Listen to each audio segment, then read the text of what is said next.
You're holding your newborn baby in your arms. That tiny, perfect life that depends on you for everything. Now imagine someone ripping that child from your embrace and throwing them into a roaring fire while you scream helplessly. What would you do? How far would you go for revenge? Most of us can't even comprehend such horror, but for Dinah, an enslaved mother in 1846 Georgia, this nightmare became reality. And what she did next, well, some say justice has no limits when it comes to a mother's love. Today, I'm going to tell you the buried truth about Dinah, the woman who turned her master's own weapon against them. The woman who made them taste the same flames that consumed her child. The woman whose story was so terrifying, they tried to erase it from history. But before we dive into this tale of ultimate revenge, ask yourself this: if someone murdered your child in the most brutal way possible, would you seek justice, or would you seek vengeance? Because what Dinah did will challenge everything you think you know about right and wrong. Let me paint you a picture of hell on earth, and I'm not talking about some biblical concept. I'm talking about the Hartwell plantation in rural Georgia, 1846, where human beings were treated worse than livestock. Dinah was 23 years old, born into bondage on this cotton plantation owned by Thomas and Margaret Hartwell. Unlike many enslaved women who were forced into field work, Dinah worked in the main house as a cook and cleaner. She was known for her quiet intelligence and her fierce protective instincts over the other enslaved people on the plantation. But what made Dinah's situation even more heartbreaking was that she had given birth to a son just 3 months earlier, a beautiful baby boy she named Samuel. Beautiful baby boy she named Samuel. In the cramped slave quarters, Dinah would hold Samuel close at night, whispering promises that somehow, some way, she would give him a better life. You see, Dinah had been secretly learning to read from discarded newspapers and books she found while cleaning the Hartwell house. She dreamed of escape, of taking Samuel north to freedom. She had even begun making contact with the Underground Railroad through a sympathetic preacher who visited the plantation occasionally. Thomas Hartwell was a man consumed by greed and cruelty. At 45, he had inherited the plantation from his father and had spent the last 20 years expanding his cotton operation through increasingly brutal methods. His wife Margaret, 38, was no better. She took particular pleasure in devising punishments for the enslaved women who worked in her house. The Hartwells had been struggling financially. The cotton market had been unstable, and Thomas had made several bad investments. He was desperate to cut costs anywhere he could, and he viewed the enslaved people on his plantation not as human beings, but as expensive property that needed to justify their existence. This brings us to the winter of 1846, one of the harshest on record in that part of Georgia. Snow fell early and deep, and the cold seemed to seep into everyone's bones. Food became scarce, and Thomas made the decision to reduce rations for the enslaved families to preserve resources for the spring planting season. For Dinah, who was still nursing Samuel, this reduction in food was devastating. She began to grow weak, and her milk supply started to diminish. Samuel, already a small baby, began to lose weight rapidly. Dinah watched in horror as her son grew thinner and more listless each day. She made a decision that would change everything. She began stealing small amounts of food from the main house kitchen. Scraps of bread, leftover vegetables, anything she could find to keep herself and Samuel alive. For weeks, she managed to avoid detection. But Margaret Hartwell was a woman who noticed everything, especially when it came to her household inventory. She began to suspect that food was being stolen, and she set a trap. One cold February morning, Margaret hid in the pantry and waited. Sure enough, Dinah entered the kitchen before dawn to prepare breakfast, and Margaret watched as Dinah carefully wrapped a small piece of salt pork in a cloth and tucked it into her dress. Margaret's scream of "thief" echoed through the house. Thomas came running, and together they dragged Dinah from the kitchen. Samuel, who had been sleeping in a basket nearby, began crying, a weak, hungry cry that tore at Dinah's heart. And now here's where the story takes a turn that will make your blood run cold. Thomas Hartwell decided that Dinah's theft required an example to be made, not just to punish her, but to send a message to every enslaved person on the plantation. But he didn't stop at punishing Dinah. In his twisted logic, he decided that Samuel, an infant who couldn't even hold up his own head, was also complicit in the crime because he had benefited from the stolen food. Margaret, cruel as she was, actually tried to dissuade her husband from involving the baby. But Thomas was beyond reason. He had convinced himself that showing mercy would be seen as weakness, and he feared losing control over the other enslaved people. On the morning of February 14th, 1846, Valentine's Day, ironically, Thomas ordered all the enslaved people on the plantation to gather in the main yard. He had built a large fire, ostensibly to provide warmth on the bitter, cold day, but Dinah could see something else in his eyes, something that made her hold Samuel tighter. Thomas began with a speech about theft and consequences, about respect for property and the natural order of things.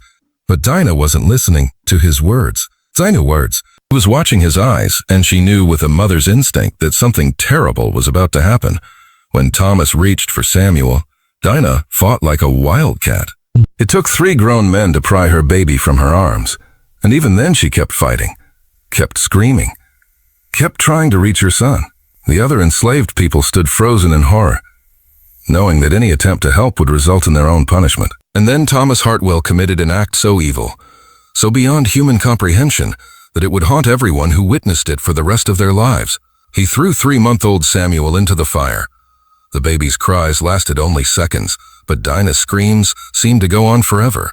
She collapsed to the ground, her mind unable to process what had just happened. Several of the other women tried to comfort her, but she was beyond comfort. She had entered a realm of grief and rage that few human beings ever experience. Thomas, apparently satisfied with his demonstration of power, ordered everyone back to work. But something had changed on the Hartwell plantation that day. The other enslaved people looked at Dinah with a mixture of pity and awe, because they could see that something fundamental had broken inside her, and something else had been born. For the next 3 weeks, Dinah barely spoke. She performed her duties in the main house like a ghost, moving through the room silently, her eyes empty of everything except a cold, calculating intelligence that hadn't been there before. Margaret Hartwell later told people that she became afraid of Dinah during this period. She said there was something in the woman's eyes that made her skin crawl, something that suggested Dinah was planning something terrible. She was right to be afraid. You see, while Dinah grieved, she was also planning. She had learned something about the Hartwells during her years in their house. They were creatures of habit.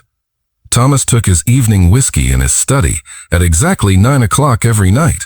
Margaret read in the parlor until 10, then joined her husband for their nightly routine before bed. More importantly, Dinah knew about the lamp oil. The Hartwells were particular about their lighting, and they kept several gallons of lamp oil stored in the basement of the main house. Dinah had access to this basement as part of her cleaning duties. On the night of March 7, 1846, exactly 3 weeks after Samuel's murder, Dinah put her plan into motion. She waited until the house was quiet, until she could hear Thomas's snores echoing from the master bedroom. Then she made her way to the basement and retrieved 2 large containers of lamp oil. She carried them silently through the house, her bare feet making no sound on the wooden floors. Truly chilling part, Dinah didn't just want to burn down the house. She wanted Thomas and Margaret to experience exactly what Samuel had experienced. She wanted them to feel the terror of approaching flames, to know that death was coming for them, and to be helpless to stop it. So instead of simply dousing the house with oil and lighting it, Dinah had a more diabolical plan. She soaked the hallways and staircases with oil, creating a maze of fire that would trap the Hartwells in their bedroom. Then she went to their door and poured oil along the threshold, ensuring they would be cut off from any escape route. Only then did she light the fire. The flames spread with terrifying speed, fed by the lamp oil and the dry winter wood of the old house. Within minutes, the entire first floor was engulfed, and the fire was racing up the stairs toward the Hartwells' bedroom. Thomas and Margaret woke to the smell of smoke and the sound of crackling flames. When Thomas opened the bedroom door, he was met with a wall of fire that singed his eyebrows and sent him stumbling backward. They were trapped, just as Dinah had intended. But unlike Samuel, they had time to understand what was happening to them. They had time to feel the terror, to realize that someone had deliberately set this fire, to know that they were going to die. The other enslaved people on the plantation saw the fire from their quarters and came running with buckets of water. But Dinah stood in the yard silhouetted against the flames and told them to stop. "Let it burn," she said, her voice carrying clearly over the roar of the fire.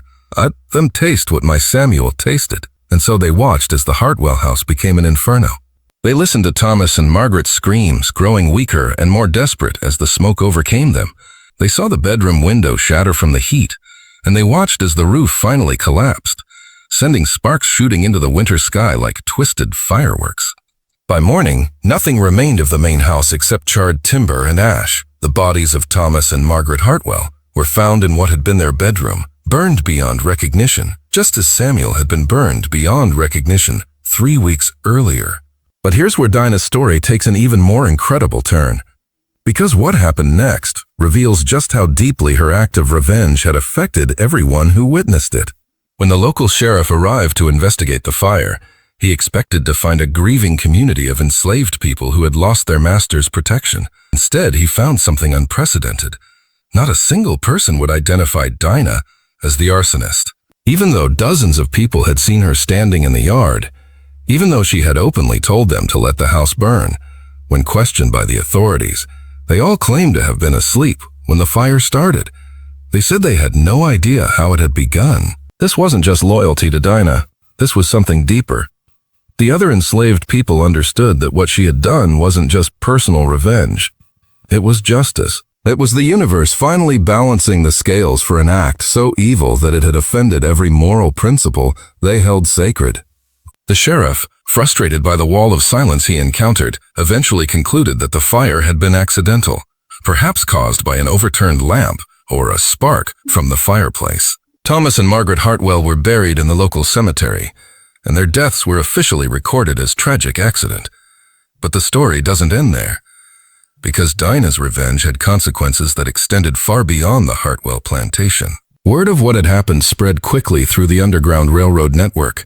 The story of the enslaved mother who had burned her masters alive after they murdered her child became legend among abolitionist circles. It was whispered about in slave quarters across the South, passed down as both a warning and an inspiration. Dinah herself disappeared shortly after the fire. Some say she escaped north to freedom through the Underground Railroad. Others claim she was taken in by sympathetic neighbors who helped her start a new life under a different name. But the most persistent legend is that she simply walked away into the Georgia wilderness and was never seen again. What we do know is that the Hartwell plantation was never rebuilt. The land was eventually sold, but no one wanted to live on the site where such horrors had occurred.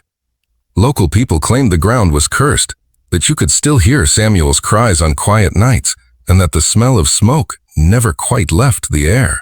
More importantly, Dinah's act of revenge had a lasting impact on how enslaved people viewed their own power. For years afterward, plantation owners in the region lived in fear of their own enslaved workers, knowing that the bonds of oppression could be broken by someone with nothing left to lose. The story of Dinah and Samuel became one of the buried truths of American history, too disturbing for official records, too powerful to be completely forgotten. It challenges us to confront uncomfortable questions about justice, revenge, and the lengths to which a parent will go to avenge their child. Some people argue that what Dinah did was wrong, that two wrongs don't make a right, that she should have sought justice through legal means. But those people don't understand the reality of slavery in 1846. There was no legal recourse for an enslaved woman whose child had been murdered. There was no court that would hear her case. No law that recognized Samuel as anything more than property. Others see Dinah as a hero, a woman who refused to let evil go unpunished, who found a way to balance the scales when no one else would or could. They argue that in a system built on violence and oppression, sometimes violence is the only language the oppressors understand. But perhaps the most important lesson from Dinah's story is this: never underestimate the power of a mother's love or the lengths to which someone will go when they have lost everything that matters to them. The flames that consumed the Hartwell house that night were fueled by more than lamp oil. They were fueled by a mother's grief, by accumulated years of injustice, by the fundamental human need to see evil punished. They were the physical manifestation of a spiritual fire that had been burning in Dinah's heart since the moment Thomas Hartwell murdered her child. In the end, Dinah gave Thomas and Margaret Hartwell exactly what they had given Samuel, a taste of hell on earth. She made them feel the terror of approaching flames, the helplessness of being trapped, the knowledge that death was coming and there was nothing they could do to stop it. And perhaps in some cosmic sense, justice was finally served. Today, more than 175 years later, The story of Dinah's Inferno remains a powerful reminder that even in the darkest chapters of human history, even when evil seems to triumph completely, there are still those who refuse to surrender, who refuse to let injustice have the final word. Dinah may have lost everything, her child, her home, her identity, but she gained something too. She gained the knowledge that she had refused to be powerless, that she had found a way to fight back against a system designed to crush her spirit. The flames that lit up the Georgia sky that March night in 1846 did more than destroy a house. They illuminated a truth that slave owners throughout the South had always feared, but never wanted to acknowledge, that every act of cruelty, every moment of inhumanity, every evil deed carries within it the seeds of its own destruction. Because somewhere, somehow, there will always be a Dinah, someone with nothing left to lose and everything to avenge. Someone who understands that when legal justice fails, when mercy is nowhere to be found, when evil seems to triumph completely, sometimes the only response is to make sure that those who spread suffering get a taste of their own medicine. The story they buried, the voice they silenced. But the fire Dinah lit that night? That fire is still burning, still reminding us that no act of evil, no matter how powerful its perpetrator, will go unanswered forever. And maybe, just maybe, that's exactly the kind of buried truth the world needs to remember.